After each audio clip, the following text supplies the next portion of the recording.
Hey, thank you all so much for coming out in this hot weather. My name is Pam Berg. I'm the president of the League of Women Voters of Arlington and Alexandria City. This is another in our series of civics education that we're partnering with our local library on. So really appreciative of Jennifer and her support for us. I'd also like to thank our member Connie Potter for the effort that she put into coordinating this event. Thank you, Connie. And it is my honor to introduce Noah Simon, who is the District Chief of Staff for Congressman Beyer. He's going to talk to us tonight about constituent services.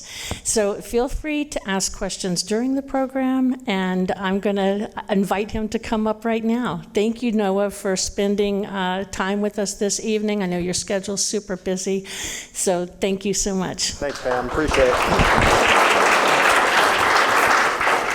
My hope is you clap at the end, too, so that's how we know. So the bar's pretty high. Jennifer and Pam, thank you for hosting this. Thank you all for coming out. My colleague Barcott is here as well, who works in the district office. She and I get paid to do this. You all don't. And it's really a testament to your involvement with community and country, and it's so appreciated. The 8th Congressional District that Don Beyer represents is the most educated congressional district in America. It's a wonderful congressional district. It's the 42nd smallest congressional district.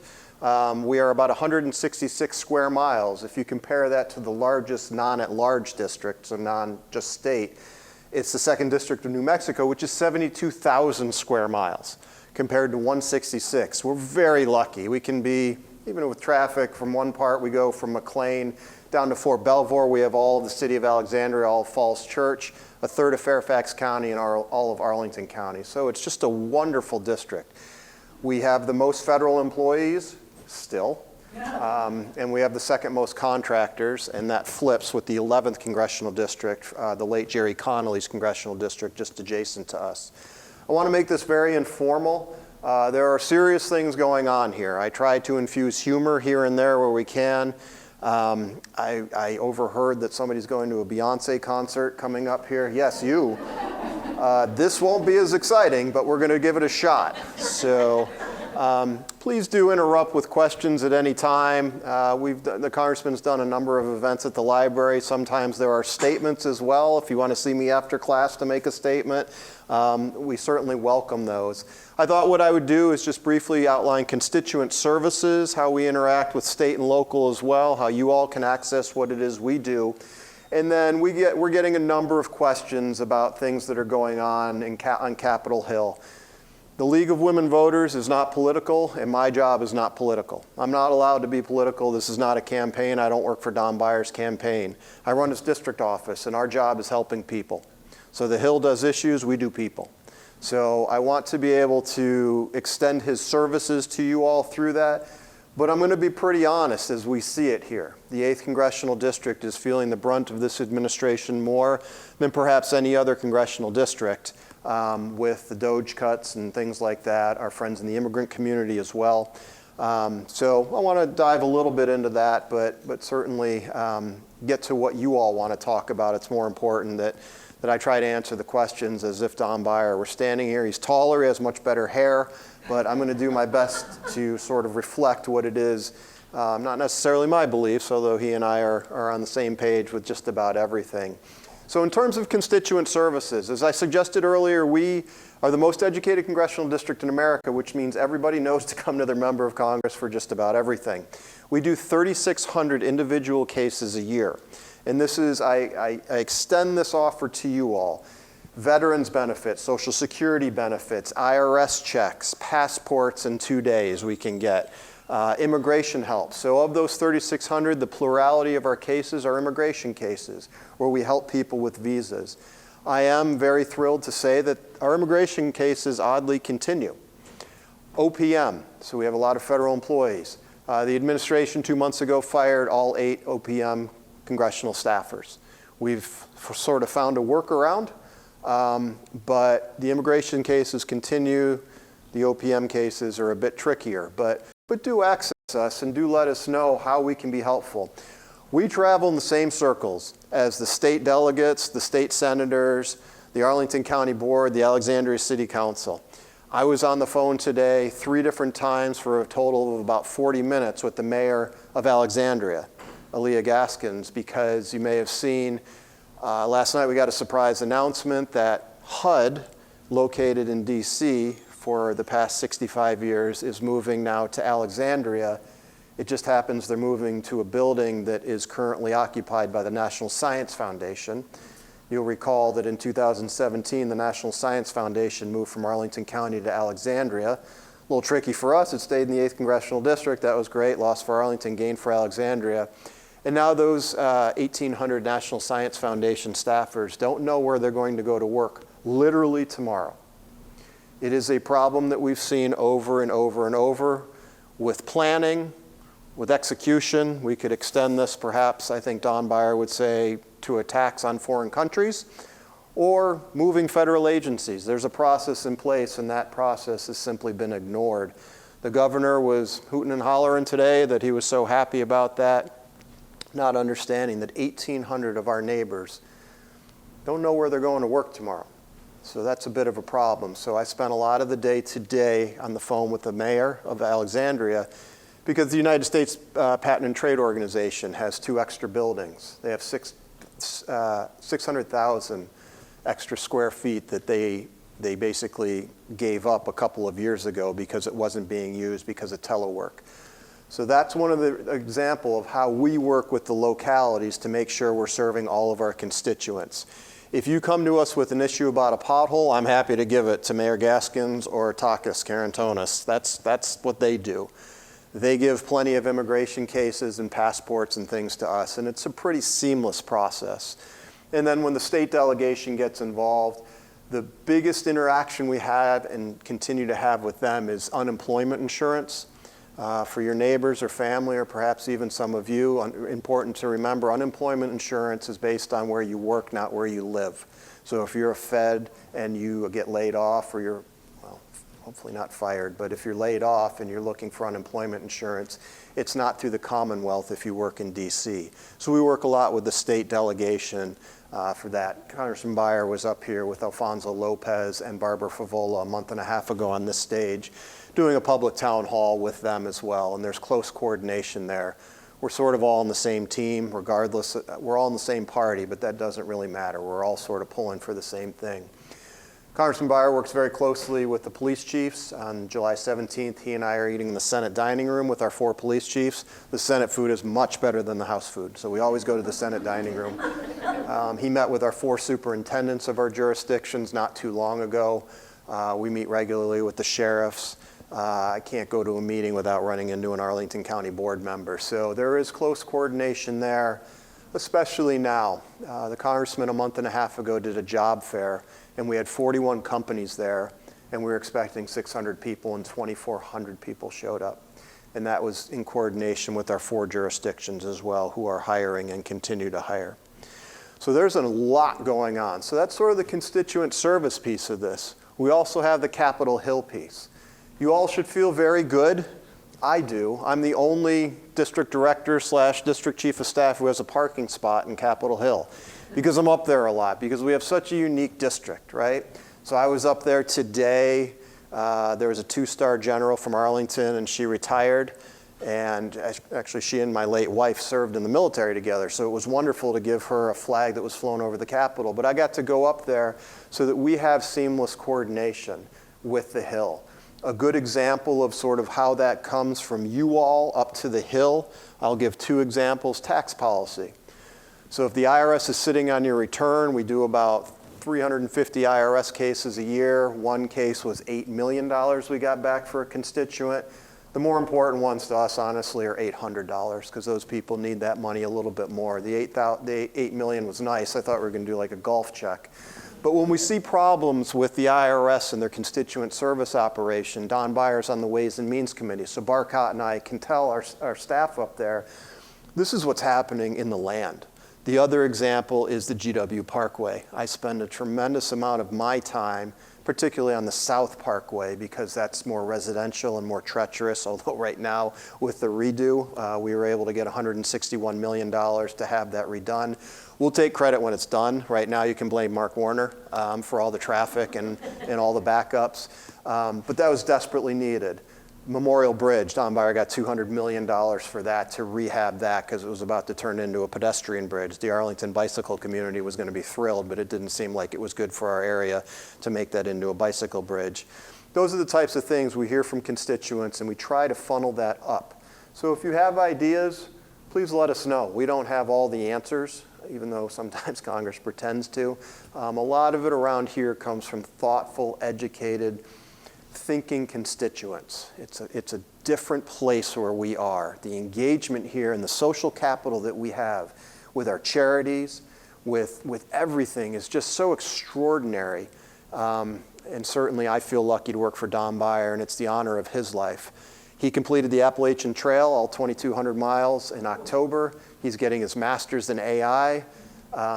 This week, he turned 75 years old. He's been the ambassador to Switzerland, the lieutenant governor. He sold a bunch of cars. He's the kind of guy you want up there, even if you don't agree with his politics, because this position does not define him. So he's a very interesting person. He saw what happened with social media and how Congress missed the boat on that one. And he didn't want the same thing to happen with AI, so he's going back to get his master's in machine learning AI at George Mason. So it's pretty neat. He's in class with people a quarter of his age. That doesn't make him feel great, but everyone wants him in their group to do group projects. So he continues to do that, and he's a wonderful person to work for, regardless of what you think about his policies. He's an adult. The best way to describe him is he's an adult. Connie, did you have something? I know he's been concerned with the National Airport for many years. Yeah. What are the issues now with the recent? Yeah, so the question was about National Airport. So real quick, the airport is 83 years old. If you were here 84 years ago, please do complain to me about airplane noise. After that, we all knew the airport was here. The biggest constituent complaint we get is helicopter noise and aircraft noise, and we understand. So I'll go through this quickly because there is an awful lot about it. Don Beyer knows that we can only mitigate the airplane noise. We're never going to solve it. That happened after 9/11 and COVID when there were no flights, and that's not a great thing. Flying the planes down the center of the river is really what his goal is. National Airport has no curfew. If American Airlines could fill their plane at 3 in the morning, they would. There's no curfew at National Airport. There are some noise restrictions after 10 p.m. That means the planes can't be a certain weight. They can't be over that. But these are still airplanes, so they make a tremendous amount of noise. So right now, with storms out there, when you hear a plane land at 2 in the morning, they're allowed to do that. Not many take off at that hour, but they're allowed to land. There's no curfew. National Airport is a federally owned and run airport, so congressional authorization determines how many flights go in and out per hour. Those are called slots. So a slot is a takeoff and a landing. And there's also a perimeter, which is 1,250 miles, that needs anything beyond that needs congressional authorization. And right now there are 20 exemptions to go to California, Washington State, Puerto Rico, San Antonio, Phoenix, to name a couple of them. LA, there's one to LA. It takes congressional authorization, which is not great. If you lived in Minneapolis, their city council has control over not the airspace, but their airport. We don't have that here. So when members of Congress don't feel like going to Dulles, they advocate on both sides of the aisle. We've had to fight back Democratic and Republican attempts to increase the flights there. National Airport, runway 19, the main one, is the busiest runway in America. It's not the busiest airport, that's Atlanta. The busiest one, 812 flights in and out per day. 812. For an airport that was not meant for this. The perimeter used to be 600 miles, and Dulles was the long-haul airport. Thankfully, there are some aircraft that can't fly out of there, the really big ones. So we fight perimeter and slots all of the time because it really is disruptive, and the airport simply can't handle it. It was meant for 14 million passengers, and last year there were 25 million in and out. In terms of helicopters, tragedy, obviously, what happened on the 29th of January. And there have been, to this administration's credit, I think that's on video, to this administration's credit, there have been changes to helicopter routes. So the route that went from Key Bridge to Haynes Point to the Wilson Bridge, that's Route 4, that's been eliminated.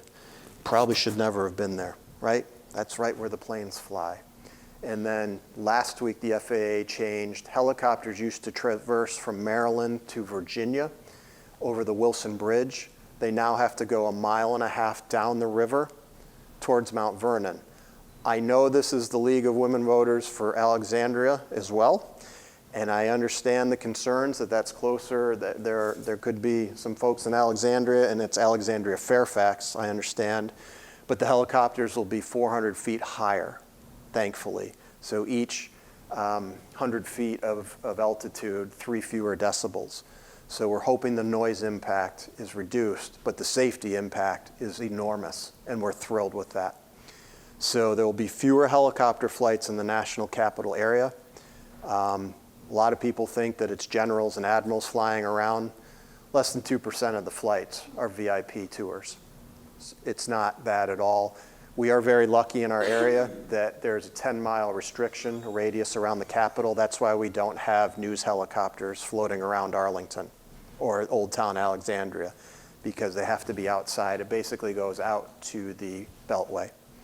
So there are a lot of changes, and we continue to monitor what's going on. The last thing I'll say is, because of the stress that was on the air traffic controllers, important to note this administration cut air traffic controllers 3 days before this accident. Important to note that. They're trying to rehire those people. They have reduced the slots, so takeoffs or landings, by 2. So it's 20 from 28 per hour to 26 on the takeoffs, and that's to reduce the burden on the ATC folks a little bit. The problem with that is it extends flights into the late evening. So if you're hearing flights in Arlington or Alexandria where you didn't before late at night, that's the reason. And we're working to restore, oddly, more flights. It's the same amount of flights, it's just we're trying to constrict it because of the delays that we've all experienced at National Airport. So Connie, I hope that's an okay overview of some of the stuff going on at the airport. I could go on forever about that one. In terms of what's going on the Hill, there's a couple things that are going on. I won't get too nerdy up here, but the biggest thing domestically that's happening right now, certainly we have the ICE thing, and I'm happy to talk about that wherever the group wants to take that. But it's what the president has called the big beautiful bill. Other people call it something else, but we'll just say the big beautiful bill. Don Beyer doesn't think it's so beautiful. I briefly want to touch, because I know that people misunderstand this, although in our area most people get it. You hear the word reconciliation a lot, which is such an odd term for Congress to use. The reconciliation that this big beautiful bill is under, what that means is there is a special rule in Congress that requires a simple majority to pass a certain kind of bill. So that's fine in the House because you need a simple majority for anything. So it doesn't really affect the House of Representatives. But in the Senate, as you know, there's the filibuster, which requires 60 votes basically to pass anything. The filibuster is not mentioned in the Constitution. It's more of a procedural thing. So in the late 70s, reconciliation was put in. And what this means is it is a bill that can pass the Senate and the House, but the Senate is the important one now, which hurts me to say as a House staffer, where 50 plus 1 will pass this. So what does reconciliation mean? What can be in that? It's not willy-nilly everything. There are 3 components that can be in there. It's mandatory spending, it's the debt limit, so the debt ceiling, and taxes. So discretionary spending is the appropriations process. So how much are we going to give the Department of Defense next year? How much is the Department of Labor and Education going to get, and so on and so forth? That's not required spending. Required spending is Medicare, Social Security, Medicaid, SNAP, unemployment insurance. Those are examples of mandatory spending, what we all call entitlements. So entitlements are fair game except for Social Security. That was exempted from this. So what you can pass with a simple majority and the president's signature, so it's the same legislative process that we all learned in school, the House, the Senate, they have to come together in conference committee, everything has to match, the president has to sign the bill. It was meant for incoming presidents who have a majority in both houses to get his or her legislation passed pretty quickly.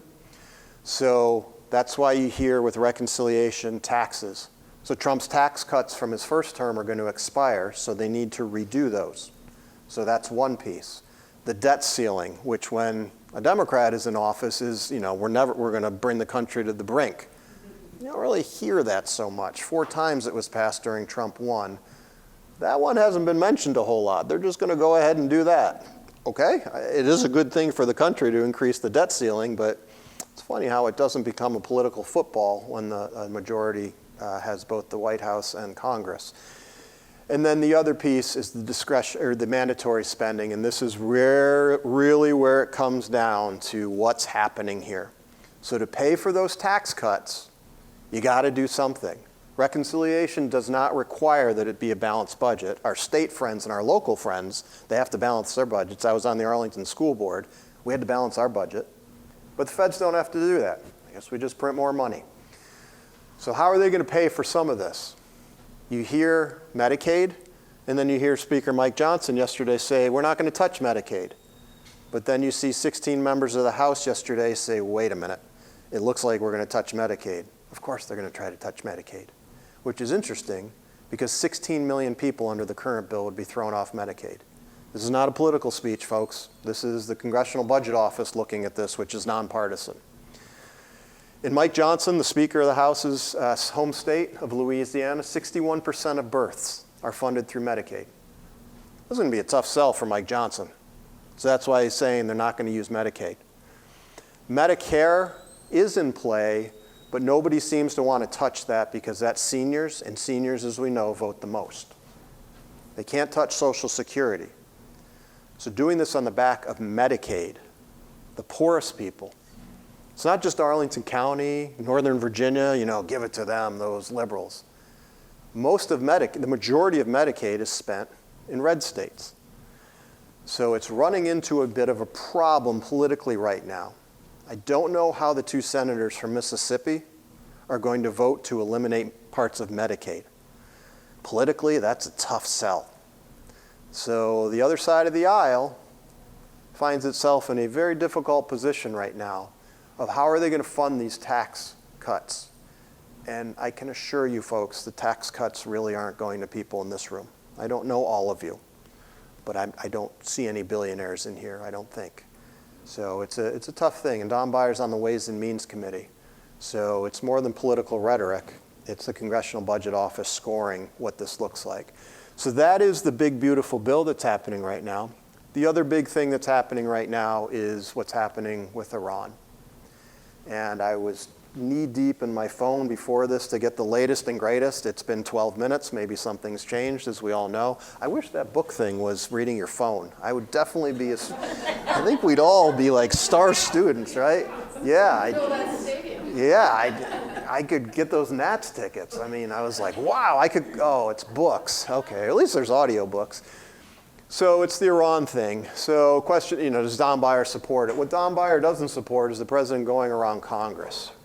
We've been down this road before of weapons of mass destruction, right? I don't have to tell all of you. We can tell age here. And we've been down this road before. And war does require congressional authorization. At a minimum, congressional notification is in the law. So it's the leader and the minority leader of each side, and it's the intelligence chair and intelligence committee ranking member on both sides, so the gang of 8. And what this president did is his administration told the Republicans before he was going in. That seems a bit like weaponizing government to us, but and the classified briefing yesterday was postponed in both the House and the Senate. It's been rescheduled for Friday. We say unprecedented a lot. That's unprecedented.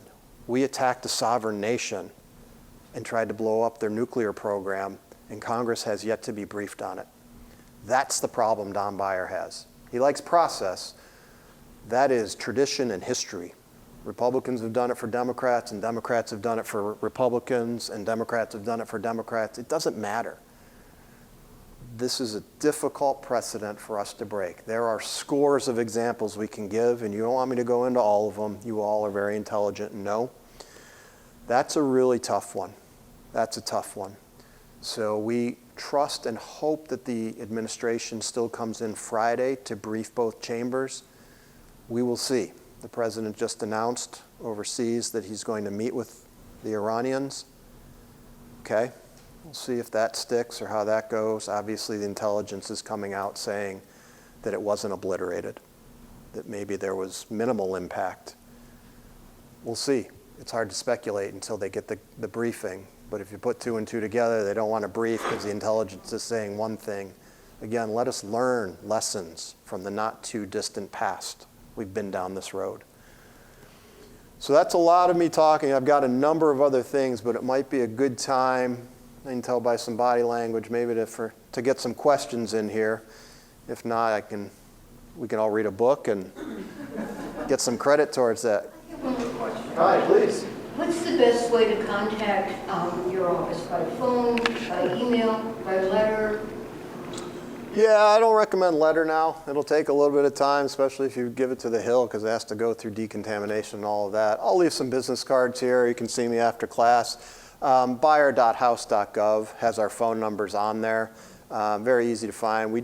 So when Don first got in office, they put a pin in the middle of the district, which was Edsel Road, and said, let's do a district office here.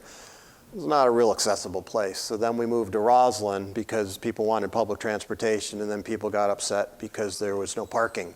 So now we're in Old Town, and there's a shuttle from the metro and parking, but maybe it's too close to the airport. I don't know. So we're in Old Town, Alexandria right now. Come see us with a wonderful view of the river.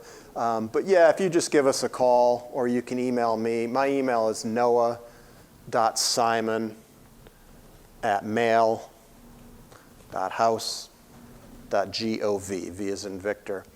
And it's pretty easy to find us.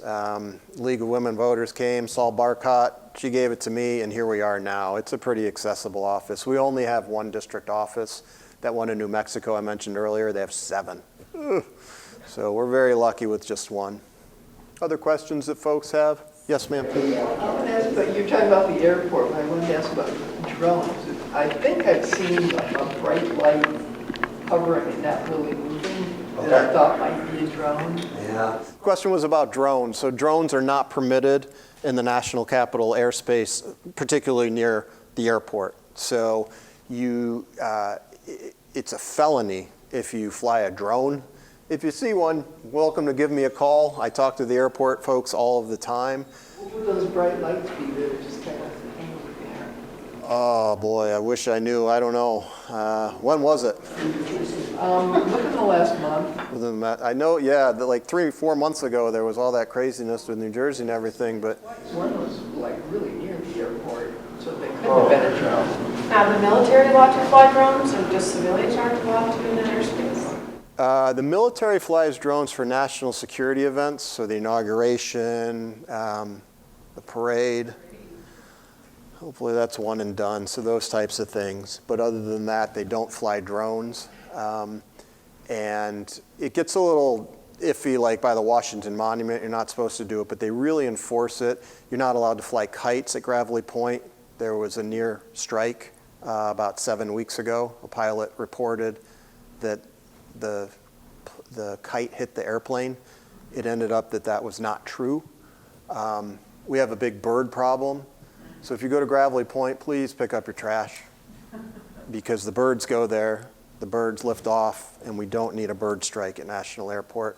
So we work with the Park Service now. Department of Agriculture wanted to go in and kill all the birds, and we said, hang on, there's got to be something in between. Can we do something in between? So I think we found a solution, but these are the things that present. I'm not sure what those lights were, ma'am. I don't know. Yep. We'll blame the Senate. Sir, please. Oh, yes, I just have a correction. You said unemployment insurance is based on where you work and not where you live. But I think Maryland, Virginia, and D.C. have an agreement where if you live in Maryland but work in Virginia, you can claim unemployment insurance in Maryland. That would be news to me because we've done so many. Interesting that maybe there's something new. We work through it and. They have to choose where they pay the taxes. She chose Maryland. So she, and the unemployment insurance is paid in Maryland. Okay. And then she applies for unemployment insurance in Maryland. So the feds have a component of the paycheck that comes out in DC if they work there, and I think that's what triggers for our federal friends. If it's a little different, I'll look into it. But for private, okay, for private. My comments were meant towards federal employees that we're seeing the most layoffs with. So for federal employees, it's based on where you work, which is tough because the DC system, they won't take our calls. We experienced that during COVID, and but still come to us. If you do know people, we're still going to give it a shot. We're not just going to say, oh, we haven't had success. But that's interesting to know for private. For your federal friends and family, please do let us know. It's based on where their employment is. Yes, please, ma'am. I just wanted to offer some very positive feedback to the representative. Great. Because I find his two things. I often will send messages on the email, and you always get a response, and you get it timely, and it's thorough. And then secondly, I really appreciate his, most recently, I guess, the town hall calls that he has done. I find them very informative, and they're somewhat uplifting to me, anyway, to know what he's thinking on some of the most prevalent issues that are happening at the time. So, Appreciate that. Thank you, ma'am. So she's talking, the second piece was about our teletown halls. So Don Beyer's done a number of in-person town halls, as I suggested earlier, one here. They're getting a little rambunctious, shall we say. The police are always at these, and they've had to get involved, and it's very disappointing. But that's not a reason not to do these, obviously, with what happened in St. Paul, Minnesota last week. It's very difficult. Rank and file members of Congress do not get their own security. So we're mindful of that, but he's doing a town hall this weekend for the NAACP in Alexandria. But what she's referring to are teletown halls. So if you see Don Beyer calling you at like 5:30 p.m. on a random Tuesday, if you pick it up, you're automatically patched into our teletown hall. And we average about 11,000 people on those. So the one good thing, in our opinion, that Donald Trump's done is public engagement. We didn't used to get 11,000 on our town halls. The first Trump administration we did.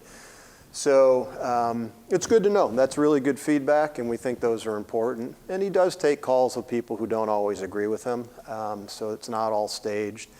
And he prepares a lot for those, and those are very meaningful. So that's good feedback that Barcott and I will share. Please. We're new to the area for the last year and a half, and I've noticed that quite a few of the cities or counties, their budgets are under a lot of financial pressure, not just from DOGE, but also, less office space being utilized and all that. So how do you see the financial health of the district, of your district, not the district? Right. It's a great question about sort of the financial outlook. So a couple of things.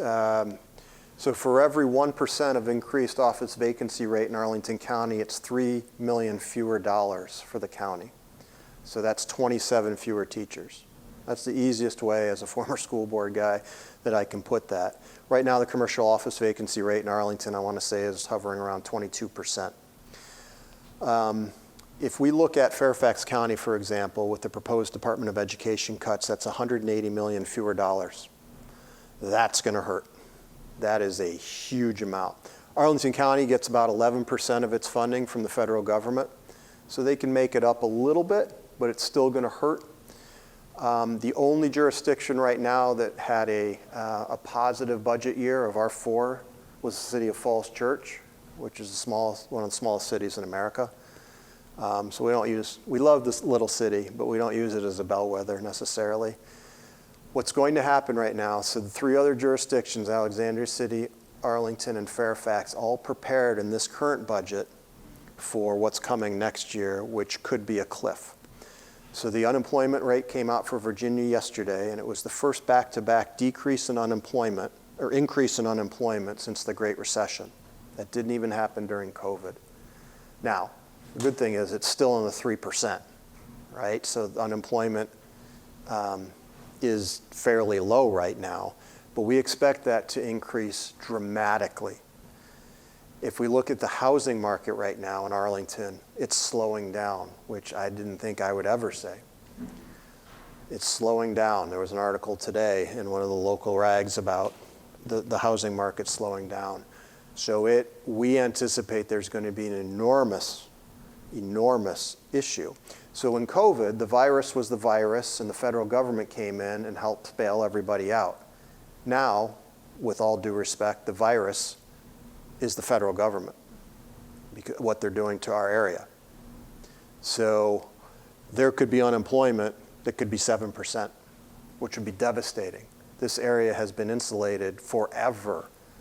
The Great Recession, everything, right? Since the Great Depression, I suppose. It's been insulated, and now we're not. So our leaders, to their credit, our local leaders are looking to other areas. What did they do? Pittsburgh, for example. What did Pittsburgh do when the steel industry hit the road? Rochester, New York, my hometown. They've done a nice job in Rochester. Exactly, when Kodak and Xerox left. Exactly, what happened in They've been Rochester? not that long. Yeah. So what have other jurisdictions done in a similar size? Rochester, almost 1 million people, and Kodak was everything, and Xerox was too. And what did Rochester do? So they're looking at those. The real problem is going to be the social safety net, because the NGOs around here simply don't have the capacity to pick up the slack, because a lot of their donor base, federal employees, and so many of these households are dual feds. And it's really troubling. So Congressman Beyer is the ranking Democrat on the Joint Economic Committee, so he's looking at this, and he's a former businessman. We are expecting some pretty catastrophic economic data to come out in the next year, and we believe it's going to hit a year from now, the localities, as they go into their new budget season. All right, thank you. Welcome. Where are you from? I've lived in a few places, but we moved up from Miami. Oh, It's okay. hotter up here, by the way. I couldn't believe it. No, yeah, it's great. Yeah. Just this week. In August of 2023, when we first got here, it was 112 here, and it was 85 or something. My son graduated from the University of Miami. Guys, last I was month. shocked. Yeah, he's staying down there. It's much cooler. So, well, welcome. It's a good place, regardless of the catastrophe that I've just outlined here. It's a wonderful place, and we're glad to have you. Yeah, we're glad to have you. Thank you for buying the house. Yes, please. Going back to the big, beautiful bill. Yeah. Ugly bill. What can we do about the tax on the federal retirement system that are proposed, the elimination of the Social Security supplement, the change from high 3 to high 5? I'm a federal employee, and those are like promises to federal employees that they're planning to break. Yeah, exactly. Well, certainly Don Beyer obviously is fighting against those, as is every single Democrat. The question is, what can be done with others? And the hope is, we're down to hope sometimes, there are federal employees outside of the national capital region. And when these folks realize this, House members and Senate members, but more House because it's a lot more localized, that promises that were made to their federal employees are going to be taken away, the thought is maybe they'll pull back a little. And we've started to see a little bit of that. You're not going to balance this bill on the backs of that. It's like what they did with USAID, which was 0.08% of the federal budget. You're not going to balance the budget and make serious cuts on that. So it's nonsensical. So we're starting to see sort of a rebellion in some of these red places. I don't mean to be political, but in the red places where there are federal employees, whether they're working in the Chesapeake Bay, so the 1st District of Maryland, Andy Harris's district, a lot of federal employees there. He's the chair of the Freedom Caucus. How's that going to work out? I mean, they may not be, behind a desk at the Department of Labor, but they're federal employees with NOAA and other places. They're working the Chesapeake Bay. Andy Harris owns a crab place, Harris Crab. So it all comes together, those little connections. There's only a 5-seat difference right now in the House with the passing of Jerry Connolly. Only 5, you got to knock off 5 members basically. And so there's that. The other thing is there is a gubernatorial race coming up in Virginia. There's only 2 in the country, so we've got New Jersey, which is pretty well set, and Virginia, which is pretty well not set. My job is not to tell you who to vote for, can't do that. But I would encourage you, whichever of the 2 candidates you like, we're going to have a female governor, which is great. Work hard for that person, because as Virginia goes, the midterms will likely go. And if you don't like these cuts or you don't like what's going on, there's one candidate who's really against it, and she was in Congress. If you're okay with what this administration's doing with budget cuts and things like that and immigration, there's another candidate who says she's Trump, she's the female Trump. So it's pretty stark, the difference right now.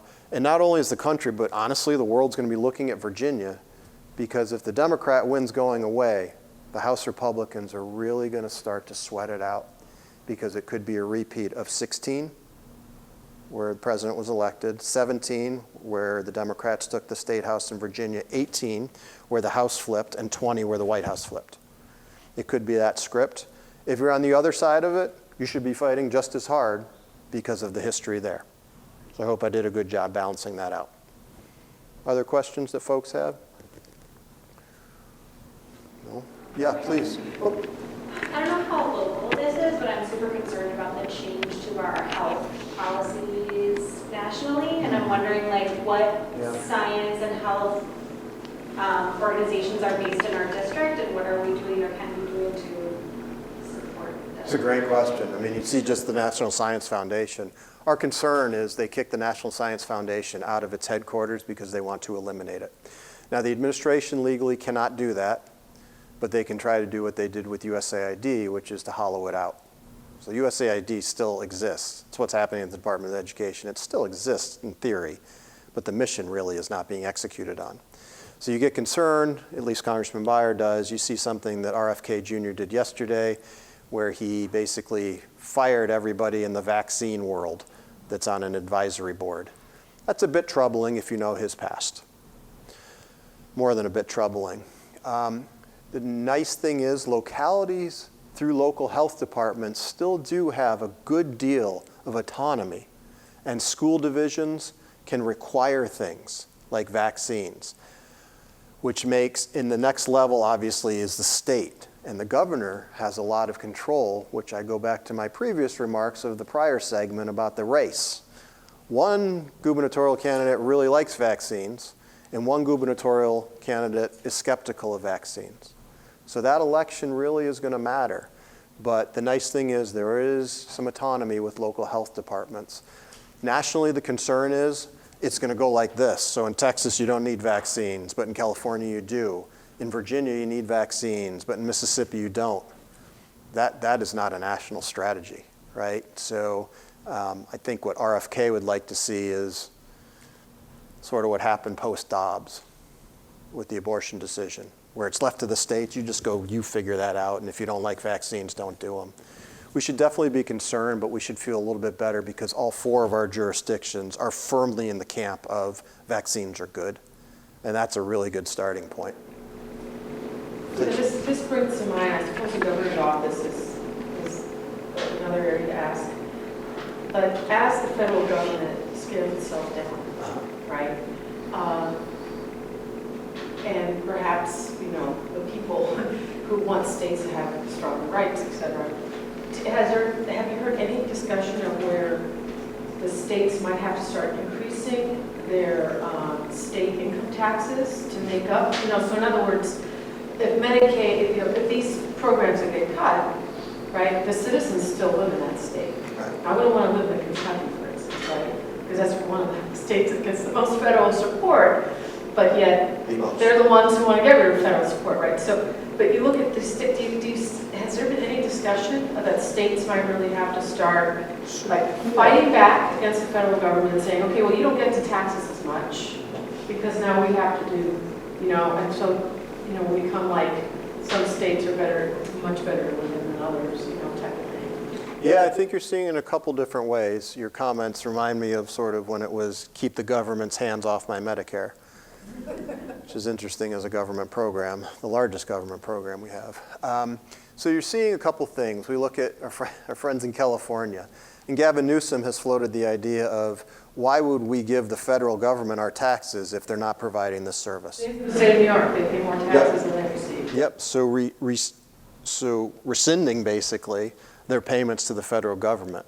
The other thing is starting to see some of these things like, again, California, I've read about it, because they always do things a little different out there, is setting up their own like Medicare system that other states could buy into if Medicare is going to be tampered with, or the same with Medicaid. Sort of like Europe between the countries. I lived in France. Okay. And I could get free health, like if I get sick in Belgium, I can get free health care there as a resident of France, but yet they, the governments kind of work out who's paying what, but as a citizen of one country, so I could see that happening here. It could. I mean, we look at Obamacare, so the Affordable Care Act, which Republicans hate, even though many of their constituents are on it.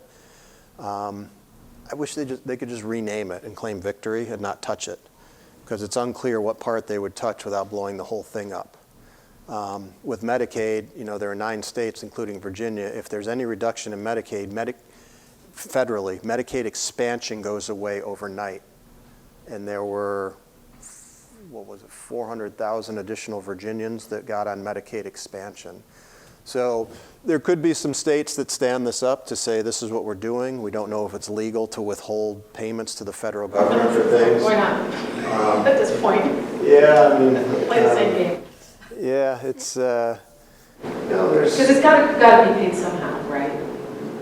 Increase property taxes, increase income tax, whatever. There's only 41 and a half more months left of the administration. But it's the warning of how people are comfortable. Yeah, it does make it difficult. You know, we look to California sometimes for answers. I would encourage everybody to read Ezra Klein's book. We're in a library.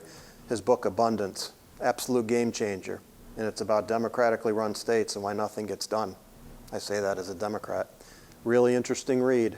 And California is the prime example that's used, where the party has nobody to blame but themselves for inactivity with things. So California might not be the best example. Yeah. Other things? Yes, please. I don't know if this is any part of this big bill or what, but I'm concerned about all of our federal parks. Yeah. And what's going to happen with those. I mean, I've heard, I just don't listen to the news a lot because it's so disturbing to me. But I love our national parks, and I would hate to see that land go away or be sold off for wood for lumber companies and that sort of thing. Yeah, it's a good question about national parks, which is a true treasure. We have the backbone of our district is a national park, the George Washington Memorial Parkway. All 26.3 miles of it is in our congressional district.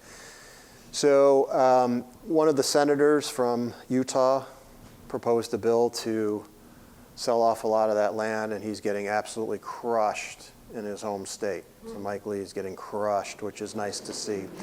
Oh, okay. It was just wonderful to see. Crushed figuratively, of course. He's already pretty short. But in the first Trump the best example I can give, in the first Trump administration, there was talk about privatizing the GW Parkway. That's not a good idea. There's been none of that. However, the GW Parkway in our district has lost a number of staffers, which means that clearing trees when there was the storm took an extra 3 days. The parkway was closed for an extra 3 days, more than it would be normally. The new superintendent, who started January 1st and is wonderful, we have a very good relationship with them, had to bring in her own chainsaw because the purchase cards that they got, the maximum is $1. $1 maximum on their purchase cards.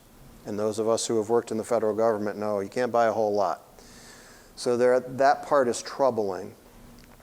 I will say it was nice to see on Juneteenth, the president announced that all national parks would be free. That was great.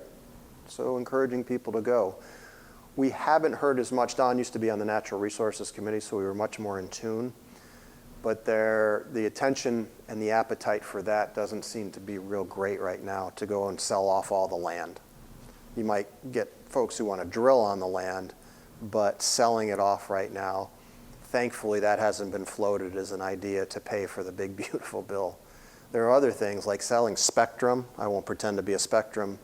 They're looking to sell $81 billion worth of spectrum in order to private companies in order to help pay for this bill, which is a bad idea because that reduces the amount the Department of Defense can use for spectrum. It's short-term thinking and simply not a good strategy. But National Parks, thankfully, hasn't been involved in this one. Because the bill, you're not allowed to put crazy riders on this thing. And like the national parks would be considered, I don't think the technical term is crazy riders, but you're not allowed to do that. It's very focused into, for example, spectrum somehow was able to fall. The good news is, by the way, that the Senate parliamentarian last week ruled that SNAP somehow now does not qualify for this. So the Republicans wanted to help pay for this big, beautiful bill with SNAP benefits, taking away from hungry kids. Doesn't seem to make a lot of sense to Don Beyer. But somehow that now is excluded, which makes them a little bit more like, how are we going to pay for this? So SNAP was disqualified and national parks hasn't been discussed. Yes, please. So there's been so many changes and so many executive orders and all of the stuff that's happened. But maybe I've missed something, but I don't really hear much about Congress and what they're doing. Like what they're voting on, what they're actually passing as law, what they're behind. So how much of this administration is really, is it really going to stick? And how much of it is just for now, but then it could all fall off the walls because it's not really real? It's not really legal. There was no Congress signing or the usual process that we're used to hearing about. Right. It's a great question. So why so many executive orders first? The reason there's so many executive orders is because Trump knows that Congress won't pass any of these things. So Congress has passed fewer than 20 bills this year. It's June, whatever. 20 bills. That includes the little ones that nobody cares about. Yeah, things like that. So 20 bills. So the reason you have all these executive orders is because there's no way that these immigration things would ever pass Congress. It simply wouldn't happen, for example. So what you see is these court cases, and Don is on the Judicial Task Force. As a member of Congress in the minority, he has no standing, and the Democrats have no standing to file lawsuits. If they were in the majority, they could. So when people jump up and down and say, Democrats start suing, they can't. It has to be a private entity that does this. And you've seen a lot of success in these lawsuits, returning people who were swept up on the street back from El Salvador. Don getting the professor from Georgetown who lives in our district in Roslyn, who was shipped off to Texas because his father-in-law was in Hamas 30 years ago. Don was very involved in that one, and we got Dr. Suri back. These lawsuits that you see, some of the wins will stick, but I caution everybody. The way this administration did the firings of federal employees, and then the court said, oh, that's not right, you go back to work. They fired the employees using the wrong mechanism. So a lot of it was done through the Office of Personnel Management, where that is not allowed. If the administrator or the secretary, if he or she fires, that's legal. But this administration is so incompetent, they didn't realize that. So some of these things, the administration will get a bit brighter, we think, a little bit, and they will figure out how to do that thing legally. But some of these other immigration pieces that you see, it's sort of start and stop, and some of them may stick. So we'll see. We don't want to predict which ones are going to be forever. And then the question becomes, will he follow the court orders? So you see that tomorrow there is a hearing for an appellate judge, a lifetime appointment, who when he was at the Department of Justice, a whistleblower came out and said, we're not going to abide by this court order. And there were 5 employees in the room. I wasn't in the room, but this guy's history shows that maybe that's not so much off the mark. Then we have a real problem.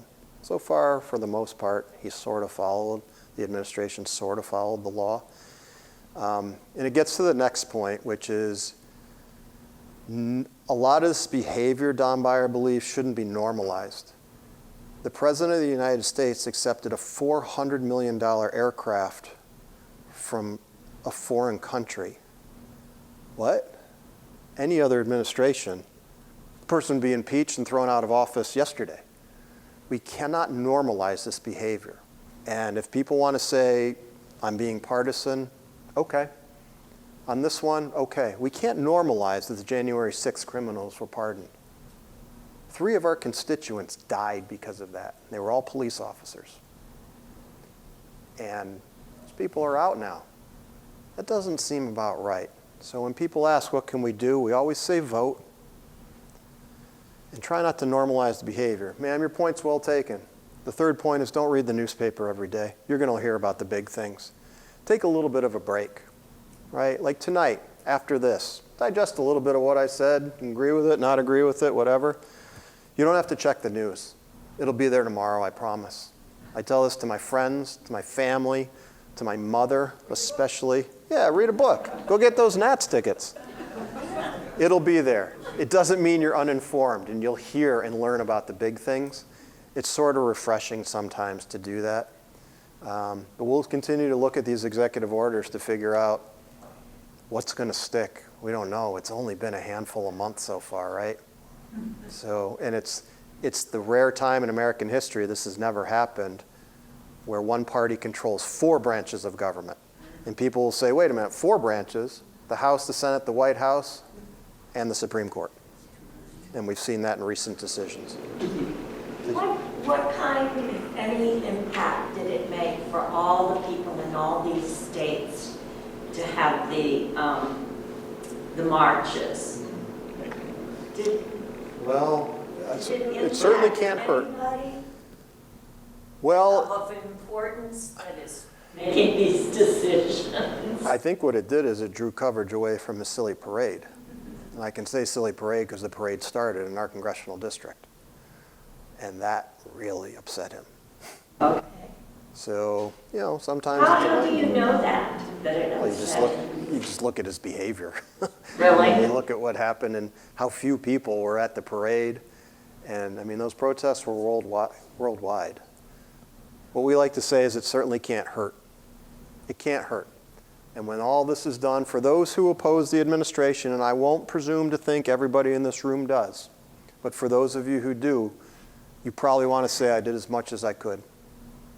Protesting's one of them, right? Protesting's one of them. So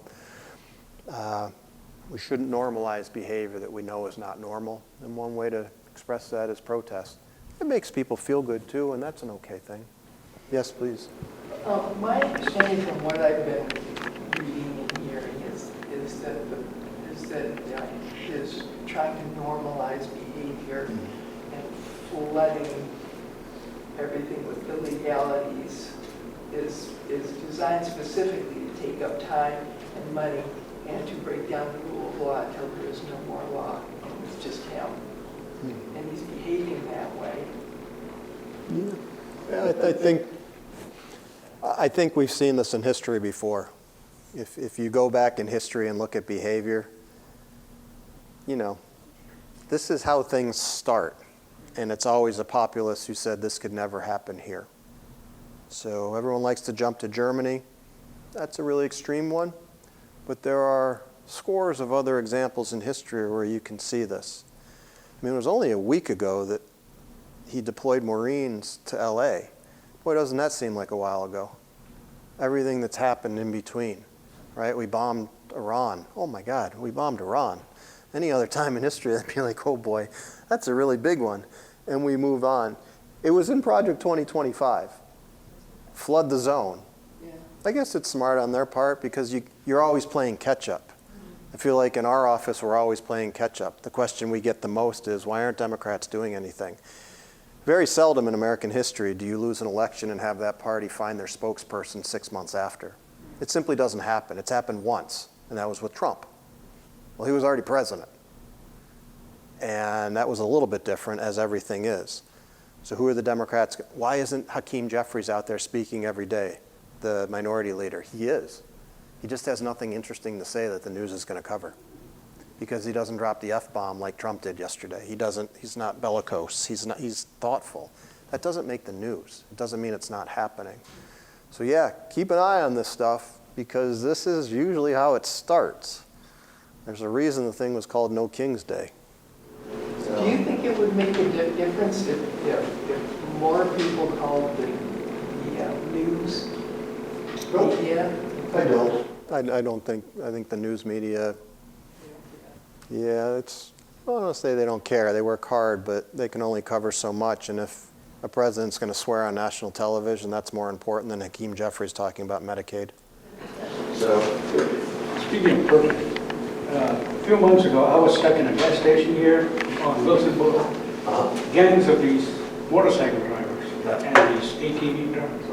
The police couldn't do anything. I mean, is Don Beyer, is he aware that sometimes these gangs show up and police are? yeah, he's aware. We've seen it. We've seen it through Roslyn. Don Beyer's not the person to call. The Arlington police, call them immediately. Absolutely. If they didn't respond in time, feel badly about that. It's a very competent force. No, it's not about the police, I'm saying. It's just that, is he aware that there are these incidents? Absolutely. We've seen that with the ATVs, with the motorcycles, with all of that taking over our streets. Absolutely. He is very aware of that.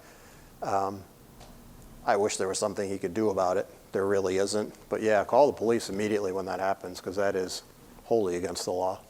So I think, yeah. I just, when you brought up the media, I've been disturbed by the amount of penetration or money in the commercials that we're hearing on our network TVs that are promoting Trump. And I don't know who sponsors them, but it's not like he's running for election, but it's this propaganda of Donald Trump is saving your life and lowering gas prices. Let's thank the mighty king, you know, and I'm like, why do we have to continuously hear this every time I turn the TV on? It's at the remote in hand. I've seen those too. It's on YouTube too, and I'm like, no, that's not on my feed.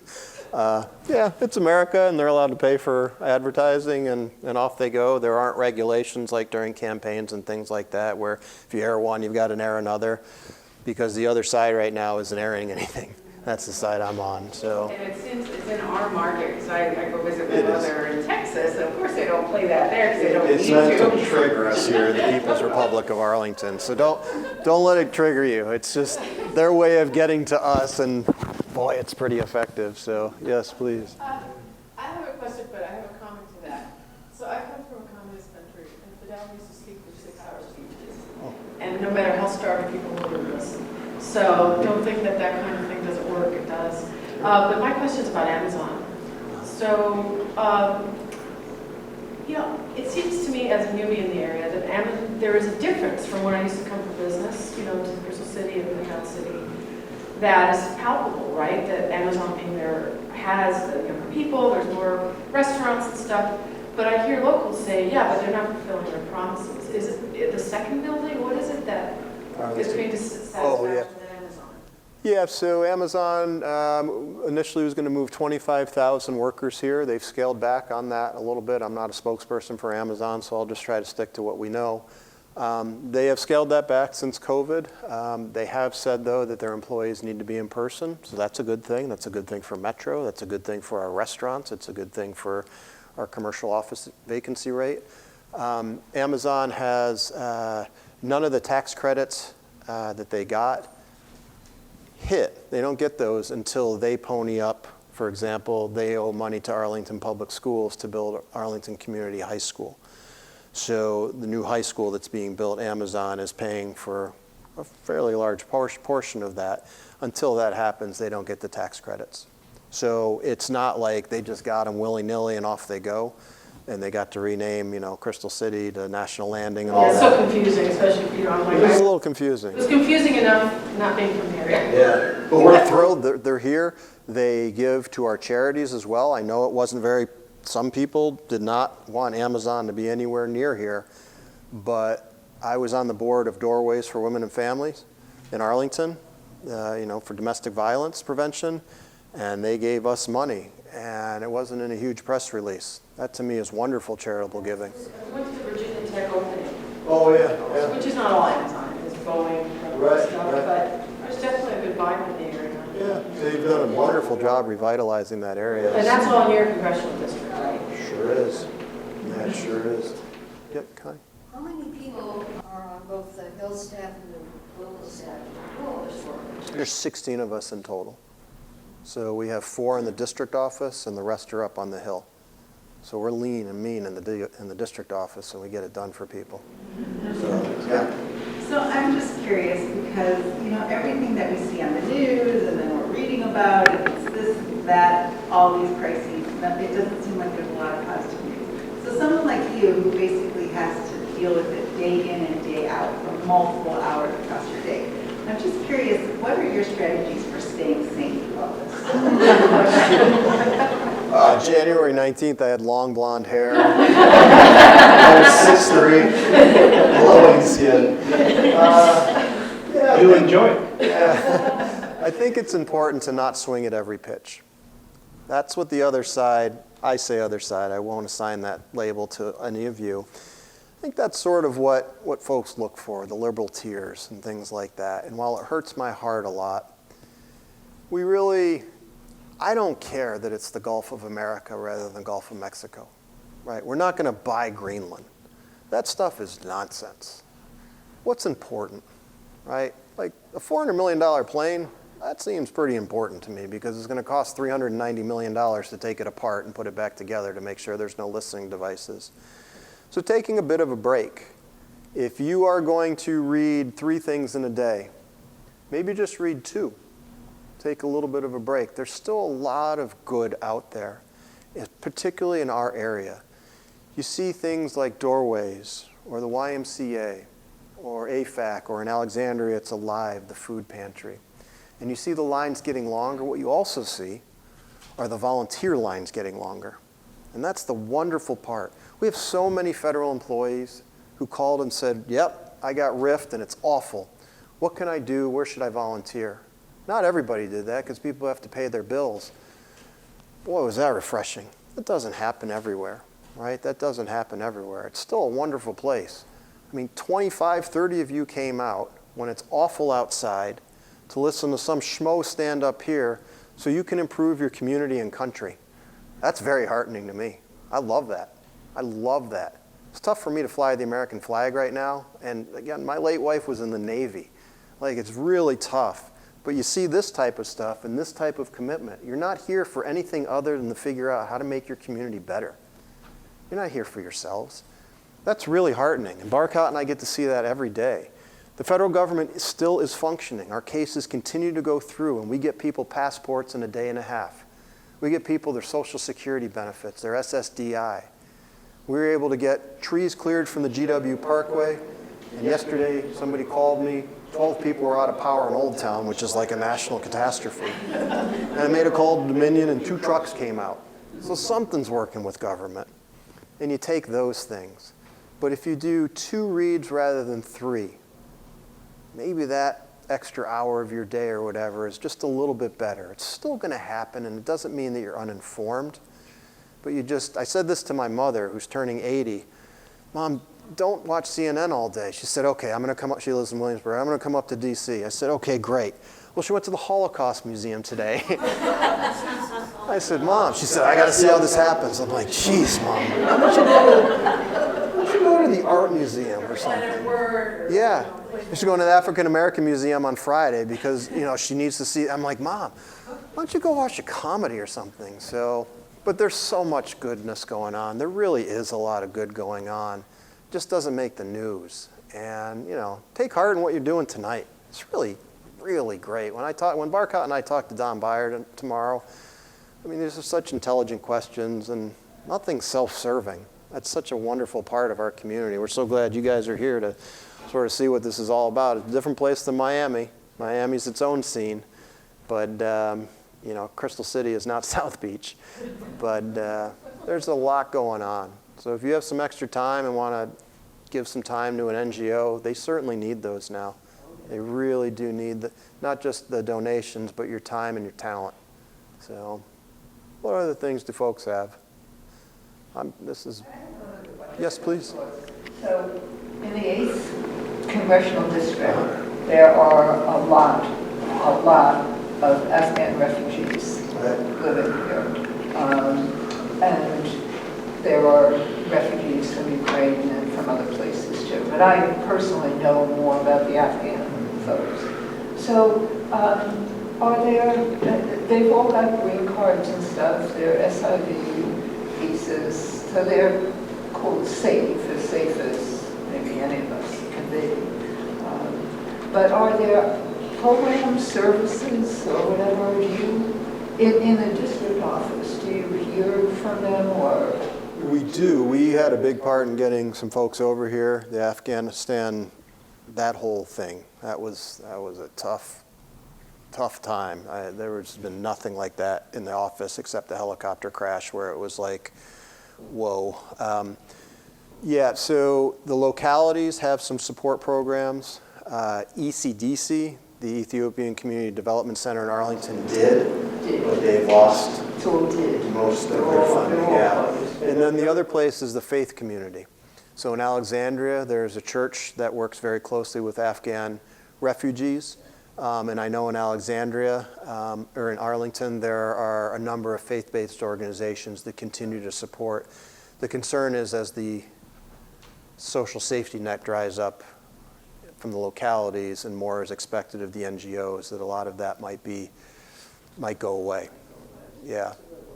And we're worried that nobody's safe in terms of any of our refugees, whatever status they have. American citizens are safe, but anybody else really is of concern right now as they do away with temporary protected status. I shouldn't say past, they've done away with temporary protective status and things like that, and you start to see these new bans for countries that don't look like Norway. So particularly concerning. Yeah. Yeah. So anyway, that's time. Okay. Thanks, everybody. Appreciate it.